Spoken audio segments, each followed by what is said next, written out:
Hello दोस्तों, नमस्कार। मैं हूं आपका दोस्त विजय और आज के इस नए ट्रेनिंग वीडियो में आपका बहुत बहुत स्वागत करता हूं, अभिनंदन करता हूं। उम्मीद करता हूं कि आप लोगों के एग्ज़ाम की तैयारी बहुत ज़बरदस्त चल रही होगी। इसी सिलसिले में मैं आपके सामने लेकर आया हूं 20 MCQs जो करंट इकोनॉमिक सब जो अपडेट हैं, डेवलपमेंट हैं, लेटेस्ट करंट इकोनॉमी पे 20 सवाल लेकर आया हूँ। उम्मीद करता हूँ कि आपके लिए बहुत महत्वपूर्ण होगा और सारे इंपॉर्टेंट हैं, मोस्ट इंपॉर्टेंट हैं। तो चलिए शुरू करते हैं आज का वीडियो। आज का पहला प्रश्न आपके स्क्रीन पर कुछ इस प्रकार है। Which bank has come forward with LIC for funding and reviving stalled housing project. जी हाँ, अभी अभी हाल ही में कौन सा बैंक है जो LIC के साथ मिलकर जो ठप पड़े हाउसिंग प्रोजेक्ट है उनको फंडिंग और उसको रिवाइव करने के लिए तैयार हुआ है। आपके ऑप्शन कुछ इस प्रकार हैं: ICICI bank, SBI, Axis bank, Punjab National Bank. जी हाँ, अगर आपको इसका उत्तर पता है तो आप कमेंट सेक्शन में खेल सकते हैं, नहीं तो मैं इसका उत्तर आपको बता दूं। इसका सही उत्तर है स्टेट बैंक ऑफ इंडिया। जी हाँ, स्टेट बैंक ऑफ इंडिया ने LIC के साथ मिलकर ठप पड़े हाउसिंग प्रोजेक्ट को रिवाइव करने के लिए सामने आए हैं। चलिए बढ़ते हैं सवाल नंबर 2। आपके स्क्रीन पर कुछ इस प्रकार है। In Indian economy total expenditure minus total revenue excluding borrowing is called. आपके ऑप्शन कुछ इस प्रकार हैं: capital deficit, fiscal deficit, primary deficit, revenue deficit. जी हाँ, यहाँ पूछा गया है भारतीय अर्थव्यवस्था में कुल खर्चा और कुल आय जिसमें बारोइंग हटा दें तो माइनस कर दें तो इसको क्या बोलते हैं। जी हाँ, आप समझ सकते हैं इसमें खर्चा में से आय घटाई गई है, मतलब ये वित्तीय घाटा को दिखाता है। वित्तीय घाटा को दिखाता है जिसमें बोलते हैं कि कमाई कम खर्चा ज़्यादा है, मतलब सरकार की उधारी बढ़ रही है, तो इसको बोलते हैं फिजिकल डेफिशिएट। जी हाँ, अर्थव्यवस्था को सही दिशा में लाने के लिए फिजिकल डेफिशिएट पे काबू करना बहुत ज़रूरी है, तो इसका सही उत्तर होगा फिजिकल डेफिशिएट। चलिए बढ़ते हैं सवाल नंबर 3। आपके स्क्रीन पर कुछ इस प्रकार है। Under pension scheme for retailer and shopkeeper the annual turnover must be less than. एक व्यापारी मानधन योजना है जो प्रधानमंत्री व्यापारी सम्मान योजना है, जिसके तहत पेंशन स्कीम लागू की गई है रिटेलर और शॉपकीपर के लिए। तो इनका टर्नओवर एनुअल जो है किससे कम होना चाहिए। आपके ऑप्शन कुछ इस प्रकार है: 1 करोड़, 1.5 करोड़, 2 करोड़, 2.5 करोड़। जी हाँ, ये तो बहुत महत्वपूर्ण सवाल लग रहा है। अगर आपको पता है तो आप टिक लगा दीजिए या कमेंट सेक्शन में मेरे साथ इसका जवाब लिख दीजिए, नहीं तो मैं बताऊँ। इसका सही उत्तर है 1.5 करोड़। 1.5 करोड़ इसका सही उत्तर है। जिनका टर्नओवर इससे कम होगा वो पेंशन स्कीम में भाग ले सकते हैं। चलिए बढ़ते हैं सवाल नंबर 4। आपके स्क्रीन पर कुछ इस प्रकार है। What is the India rank in the global competitive index report 2019। Global competitive index report 2019 में इंडिया का रैंक क्या है। आपके ऑप्शन कुछ इस प्रकार हैं: 52वां, 58वां, 68वां, 71वां।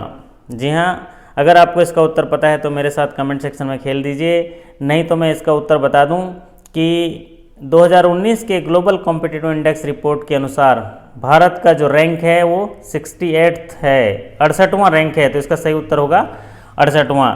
जिनको पता था उनको बहुत बहुत बधाई, और जिनको पता नहीं था वो जान लीजिए, याद कर लीजिए, ये सवाल इंपॉर्टेंट है। चलिए बढ़ते हैं सवाल नंबर 5। आपके स्क्रीन पर कुछ इस प्रकार है। To understand the stress and formulate strategy to eliminate financial burden in telecom sector, a committee of secretaries is constituted under the chairmanship of.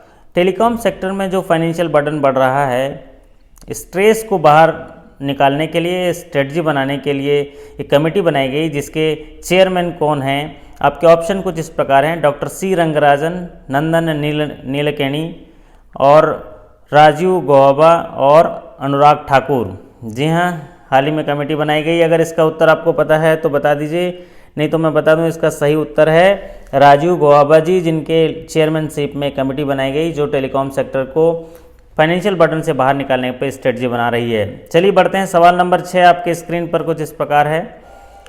What is India's ranking on ease of doing business 2020। जी हाँ, ये काफ़ी महत्वपूर्ण सवाल है। World bank एक सर्वे कराता है, ease of doing business report 2020 के अनुसार इंडिया की रैंकिंग क्या है। आपके ऑप्शन कुछ इस प्रकार हैं: 50th, 63rd, 77, 97। जी हाँ, अगर आपको इसका उत्तर पता है तो कमेंट सेक्शन में बता दीजिए मुझे, और नहीं पता है तो मैं बता दूं। इसका सही उत्तर होगा 63rd। 63वां स्थान है ईज़ ऑफ डूइंग बिजनेस, जिसको बोलते हैं enhance asset and service excellence of doing business report में इंडिया का जो रैंकिंग है 63 है। काफ़ी ग्रो कर रहा है इंडिया इसमें रैंकिंग में। पिछले 1 साल पहले 77 था, अभी 63rd है। चलिए बढ़ते हैं सवाल नंबर 7। आपके स्क्रीन पर कुछ इस प्रकार है। As per RBI monetary policy what is WALR। RBI monetary policy में WALR का मतलब क्या होता है? आपके ऑप्शन कुछ इस प्रकार हैं। Weighted average liquidity ratio, weighted asset liquidity ratio, weighted average lending rate, weighted average lending repo. जी हाँ, आरबीआई मॉनेटरी पॉलिसी में जहाँ पर WAR का जिक्र किया जाता है वो रिलेटेड है लैंडिंग रेट से रिलेटेड है, किसी रेशियो से नहीं है। तो इसका सही उत्तर होगा C, weighted average lending rates, weighted average lending rates. तो चलिए बढ़ते हैं सवाल नंबर 8। आपके स्क्रीन पर कुछ इस प्रकार है। What is the rate of interest on employ provident fund EPF for 2018-19। EPF में जो जमा पैसा है उस पर क्या ब्याज दर चल रहा है 18-19 के लिए? आपके ऑप्शन कुछ इस प्रकार हैं। 7.85, 8.50, 8.65, 9.25। जी हाँ, जिनको पता है बहुत बहुत बधाई, जिनको नहीं पता है मैं बता दूं, इसका उत्तर होगा 8.65%, 8.65% 2018-19 के लिए।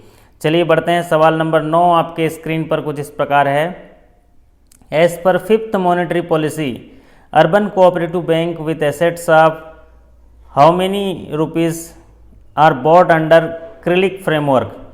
जी हाँ, 5वें मॉनेटरी पॉलिसी के अनुसार अर्बन कोऑपरेटिव बैंक हैं, उनके एसेट्स कितने होने चाहिए ताकि वो क्रिलिक फ्रेमवर्क के अंदर लाए जा सकें, क्रिलिक के दायरे में। क्रिलिक को बोलते हैं central repository and information on large credit. जो बड़े क्रेडिट होते हैं उनके लिए एक रिपोजिटरी बनाया गया है जिसको बोलते हैं क्रिलिक, central repository and information on large credit. तो आपके ऑप्शन कुछ इस प्रकार हैं। ₹10 crore and above, ₹100 crore and above, ₹250 crore and above, ₹500 crore and above. तो जी हाँ, अगर आपको इसका उत्तर पता है तो बता दीजिए, नहीं तो मैं बता दूं ये इसका सही उत्तर है ₹500 करोड़ एंड एबव। जी हाँ, ऐसे अर्बन कोऑपरेटिव बैंक हैं जिनके एसेट्स 500 करोड़ से ऊपर हैं, वो क्रिलिक के दायरे में लाए जाएंगे। चलिए बढ़ते हैं सवाल नंबर 10। आपके स्क्रीन पर कुछ इस प्रकार है। In which of the following country RuPay card can not be used. निम्नलिखित में से किस देश में रुपे कार्ड यूज़ नहीं किए जा सकते हैं? आपके ऑप्शन है बहरीन, सिंगापुर, USA, UAE। जी हाँ, ये तो बहुत सरल सवाल है, आपको ज़रूर पता होगा, और पता नहीं है तो मैं बता दूं इसका सही उत्तर है USA। जी हाँ, रुपे कार्ड USA में इस्तेमाल नहीं किए जा सकते, बाकी सब जगह रुपे कार्ड लॉन्च हो गया, मोदी साहब जा के लॉन्च कर रहे हैं। चलिए बढ़ते हैं सवाल नंबर 11। आपके स्क्रीन पर कुछ इस प्रकार है। Recently on recommendation of which committee reserve surplus of ₹1,76,000 crore was transferred by RBI to central government. अभी हाल ही में कौन से कमेटी की अनुशंसा के अनुसार रिजर्व बैंक ने अपने रिजर्व सरप्लस में से 1,76,000 करोड़ रुपए सेंट्रल गवर्नमेंट को ट्रांसफ़र कर दिया? और आपके ऑप्शन कुछ इस प्रकार हैं। Rangarajan committee, Vyas committee, Bimal Jalan committee, Nayak committee. जी हाँ, ये काफ़ी वर्तमान गरम मुद्दा था। आप 1,76,000 करोड़ जो है सेंट्रल गवर्नमेंट रिजर्व बैंक से रिजर्व सरप्लस ले गया है, ये तो आप जरूर महत्वपूर्ण लग रहा है मुझे, ये सवाल आएगा ही आएगा। अगर आपको इसका उत्तर पता है तो लिख दीजिए, नहीं तो मैं बता दूं ये कमेटी थी बिमल जालान कमेटी। जी हाँ, बिमल जालान कमेटी के रिकमेंडेशन से रिजर्व बैंक ने 1,76,000 करोड़ रुपए सेंट्रल गवर्नमेंट को रिजर्व सरप्लस से दिया था। चलिए बढ़ते हैं सवाल नंबर 12। आपकी स्क्रीन पर कुछ इस प्रकार है। If the customer account is debited but cash not dispense through ATM, then the customer's account should be credited in how many days as per RBI, otherwise there is a penalty on bank। जी हाँ, अगर customer का account debit हो गया और ATM से cash नहीं निकला तो कितने दिनों के अंदर कस्टमर का अकाउंट क्रेडिट हो जाना चाहिए, अदरवाइज ये बैंक को पेनल्टी देनी पड़ेगी या कंपनसेशन देना पड़ेगा। आपके ऑप्शन कुछ इस प्रकार हैं। ट्रांजेक्शन के बाद 3 दिनों में, ट्रांजेक्शन के बाद 5 दिनों में, ट्रांजेक्शन प्लस 6 दिनों में, ट्रांजेक्शन प्लस 7 दिनों में। जी हाँ, ये अभी चेंजेस हुए हैं, हाल ही में चेंजेस हुए हैं, इसलिए ये सवाल काफ़ी इंपॉर्टेंट है। ये बदलाव हुए हैं, पहले इसमें 7 दिनों तक का समय दिया गया था, लेकिन अभी ये चेंज हुआ है, अभी T+5 डे है, तो इसका सही उत्तर होगा T+5 डे। इसको ज़रूर याद कर लीजिए, इसमें चेंजेस हुआ है T+5 डे, तो ये आपके लिए बहुत इंपॉर्टेंट होगा। चलिए बढ़ते हैं सवाल नंबर 13। आपके स्क्रीन पर कुछ इस प्रकार है। Under on tap authorisation of payment system guideline of RBI, what is the minimum net worth condition of trade receivable electronic discounting system. जी हाँ, under on tap authorisation of payment system guideline, ये trade जो receivable है electronic discounting system है उसकी minimum net worth कितना रखा गया है। आपके ऑप्शन कुछ इस प्रकार हैं। ₹5 करोड़, ₹25 करोड़, ₹50 करोड़, ₹100 करोड़। जी हाँ, अगर आपको इसका उत्तर पता है तो बता दीजिए, नहीं तो मैं बता दूं इसका जो मिनिमम नेटवर्थ कंडीशन दिया है trade receivable electronic discounting system के अंदर, इसको दिया है 25 करोड़। इसका सही उत्तर है 25 करोड़। चलिए बढ़ते हैं, सवाल नंबर 14 आपके स्क्रीन पर कुछ इस प्रकार है। Who has named MD and CFO of world bank recently? किसका नाम जो है वर्ल्ड बैंक में अभी MD एंड CFO के तौर पर दिया गया है? आपके ऑप्शन कुछ इस प्रकार हैं, अमिताभ कांत, अभिजीत बनर्जी, अंशुला कांत एंड दीपक दास। जी हाँ, ये तो काफ़ी समाचार में रहा, अभी आपको ज़रूर पता है, नहीं पता है तो मैं बता दूं, इसका सही उत्तर है अंशुला कांत, जिसको वर्ल्ड बैंक ने MD एंड CFO बनाया गया है। जी हाँ, इसको बोलते हैं अंशुला कांत। चलिए आपके सवाल नंबर बढ़ते हैं, सवाल नंबर 15 आपके स्क्रीन पर कुछ इस प्रकार है। Who was the chairman of high level interministerial committee on banning of crypto currency and regulation of official digital currency bill 2019? जी हाँ, अभी किसको चेयरमैन बनाया गया था जिसमें क्रिप्टो करेंसी को बैन किया गया था और रेगुलेशन बनाया गया था ऑफिशियल डिजिटल करेंसी बिल 2019 पे? आपके ऑप्शन कुछ इस प्रकार हैं, अनुराग ठाकुर, पीयूष गोयल जी, सुभाष चंद्र गर्ग एंड संतोष गंगवार। जी हाँ, अगर आपको पता है तो बता दीजिए, नहीं तो मैं बता दूं, इसका सही उत्तर है सुभाष चंद्र गर्ग। जी हाँ, सुभाष चंद्र गर्ग इनका सही उत्तर है। उम्मीद करता हूं कि आप मेरे साथ कर रहे होंगे और बड़ा अच्छे से इसको सीख रहे होंगे। चलिए बढ़ते हैं, सवाल नंबर 16 आपके स्क्रीन पर कुछ इस प्रकार है।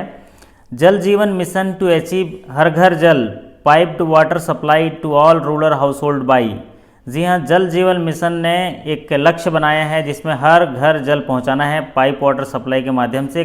कौन से साल तक ये लक्ष्य रखा है सभी ग्रामीण हाउस होल्ड में पहुंचाने के लिए? आपके ऑप्शन कुछ इस प्रकार हैं, 2020, 2023, 2024, 2025।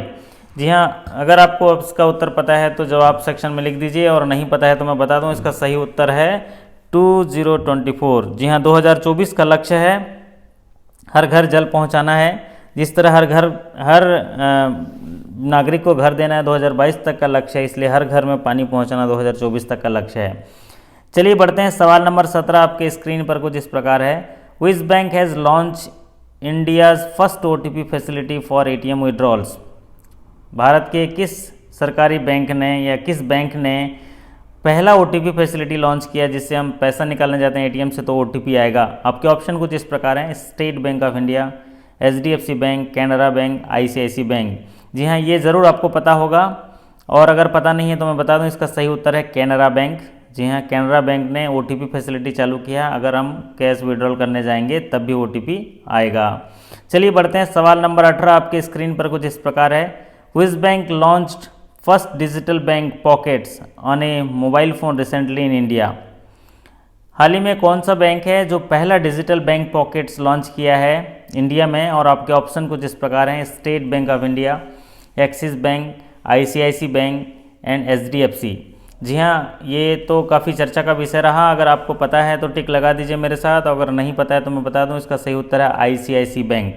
जी हाँ, इसका सही उत्तर है ICICI बैंक। चलिए बढ़ते हैं, सवाल नंबर 19 आपके स्क्रीन पर कुछ इस प्रकार है। The lowering the bank rate by the Reserve Bank of India leads to? Reserve Bank of India bank rate घटा देता है तो इसका फ़र्क क्या पड़ता है, क्या प्रभाव पड़ता है? आपके ऑप्शन कुछ इस प्रकार हैं, more liquidity in the market, less liquidity in the market, no change in the liquidity in market, mobilisation of more deposit by commercial bank.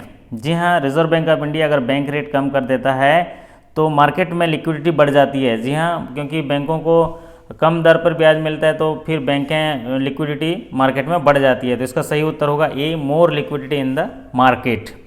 चलिए बढ़ते हैं आज के सेशन के अंतिम सवाल की ओर। 20वां सवाल आपके स्क्रीन पर कुछ इस प्रकार है।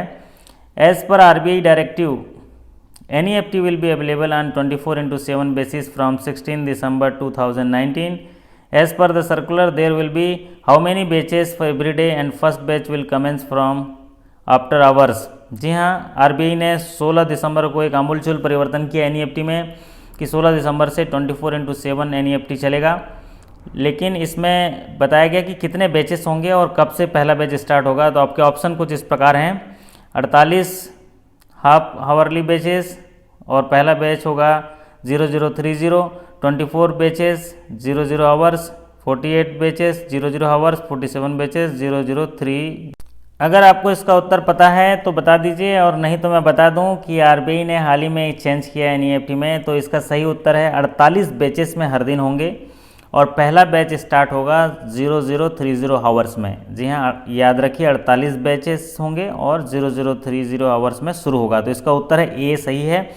जी हाँ दोस्तों, ये थे कुछ 20 महत्वपूर्ण सवाल जो करंट लेटेस्ट इकोनॉमी पर मैं लेके आया था आपके लिए, छांट के काफ़ी मेहनत करके इसको लेके आया था। उम्मीद करता हूँ कि ये वीडियो आपको अच्छा लगा होगा। अगर अच्छा लगा तो आप इसको लाइक कर दीजिए, और अगर मेरे चैनल में नए आए तो इसको सब्सक्राइब कर लीजिए, क्योंकि मैं ऐसे ही छोटे छोटे वीडियो के माध्यम से आपके बीच आता रहूँगा और आपकी मदद करता रहूँगा।